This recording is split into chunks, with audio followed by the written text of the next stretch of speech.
Welcome to Straight Up Reviews. There is no bullshit beyond this sign.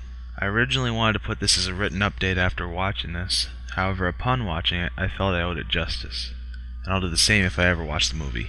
As you recall, my first audio, sir, was of the anime Another. If you did watch that one, you'd know that until today I didn't watch the OVA. Now, unlike my last sir on the subject, there will be spoilers on this one, which will not only spoil the OVA, but also the anime itself, as most of the plot points also become crucial to the anime. You've been warned.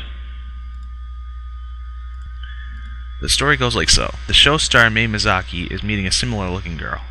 Her cousin, 15-year-old Fujioka Misaki. Mei's mother isn't around, which allows Fujioka to spend a few days with her.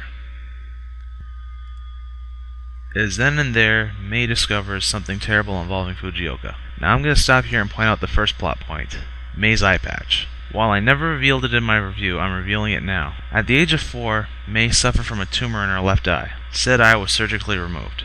Rather than get an artificial eye, her mother decides to replace it with a green doll's eye. For unexplained reasons, said eye could see if someone's dead or going to die. In this case, Mei sees that Fujioka is going to die, and is reluctant to tell her. During a trip to the amusement park, Mei goes through great lengths to make sure Fujioka doesn't die. Fujioka eventually finds out, and they have a moment at the Ferris wheel. After a close call, they are ready to call it a day, when suddenly Fujioka collapses. It turns out that she's suddenly suffering from leukemia. Then and there begins the plot of episode 1 of the anime, where Mei meets her co-star Koichi Sakikibara, while delivering a doll to Fujioka. Unlike the anime it spawned off of, there is no element of mystery, as right off the bat, those who've seen the anime know what's going to happen. However, that does not make it an overall story disappointment. The paranoia elements are still lingering, if not even worse, as Mei and to an extent the audience knows who's gonna die, but not how. I guess you could say if Another was relatable to mysteries such as Clue, CSI, and Criminal Minds, then this OVA is relatable to Columbo, in that we know what happens, but we love to see the build-up.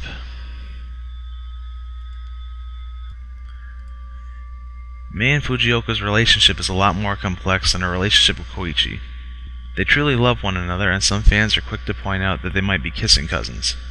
Now, before you get creeped out, I offer a different theory, for you see, it turns out that those Mizakis are not cousins but sisters. Now you can get creeped out.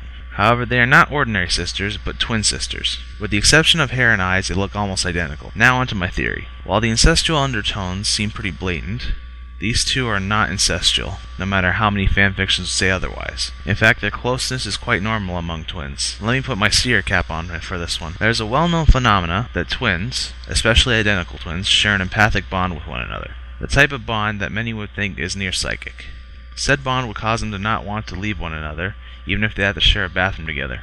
When that bond becomes broken in any way, be it a falling out or one of them dying, the latter of which happened to Fujioka, the surviving twin suffers from what is commonly known as survivor's guilt, and in the end would make said twin feel empty. Hence why Mei became the soft-spoken, almost emotionless girl we knew today. Mei and Fujioka are more fleshed out, and we get to see a side of Mei we rarely see, which is more cheerful than usual as well as more caring.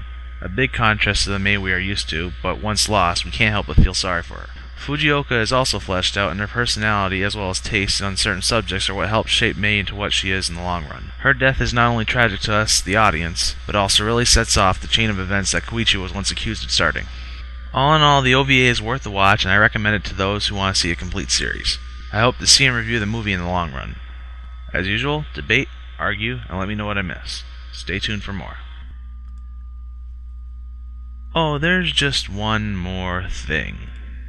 As part of a tradition that I'm starting with the franchise, I will do another haiku. It begins today. Both Misakis are the start, but never the end.